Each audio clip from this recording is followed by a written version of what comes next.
বন্ধুসকল, আপোনালোকে বাৰু কিমান দামৰ মোবাইল ফোন দেখা পাইছে কওকচোন?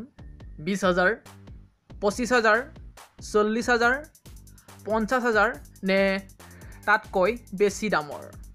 কিন্তু ৰ'ব, আজি মই আপোনালোকৰ আগত এনে এটা মোবাইল ফোনৰ কথা ক'বলৈ ওলাইছোঁ যিটো মোবাইল ফোনৰ দাম শুনাৰ লগে লগে আপুনি চাগে মুখখন মেলি ভেহুছে হৈ যাব।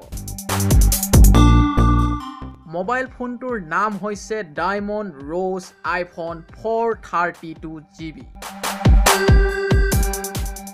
পৃথিৱীৰ ভিতৰত এই মোবাইল ফোনটোৱে হৈছে অধিক মূল্যৰ মোবাইল ফোন।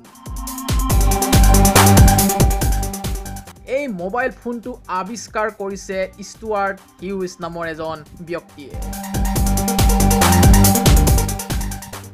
মোবাইল ফোনটো আৱিষ্কাৰত ব্যৱহাৰ হৈছে 100 কেৰেটৰ 520টা মূল্যৱান হীৰা।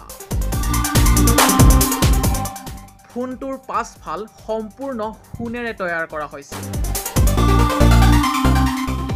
আৰু পাছফালে এই আপেলৰ চিহ্নটোত 53টা মূল্যৱান হীৰা ব্যৱহাৰ কৰা হৈছে আৰু 8 কেৰেট হীৰা ব্যৱহাৰ কৰা হৈছে আগফালৰে নেভিগেশ্যন বটনটো।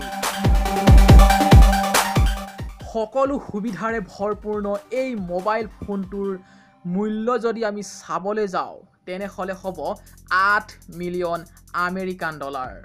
যদি আমি ভাৰতীয় মূল্যৰ হিচাপত চাবলৈ যাওঁ তেনেহ'লে হ'ব বেছি নহয় 56 কোটি 80 লাখ টকা। কি যে দাম, আয় ঈশ্বৰ। যদি আপুনি কিনিম বুলি ভাবিছে এই মোবাইল ফোনটো তেনেহ'লে মোক পাৰ্টি খাবলৈ মাতিবলৈ নাপাহৰিব দেই কিন্তু।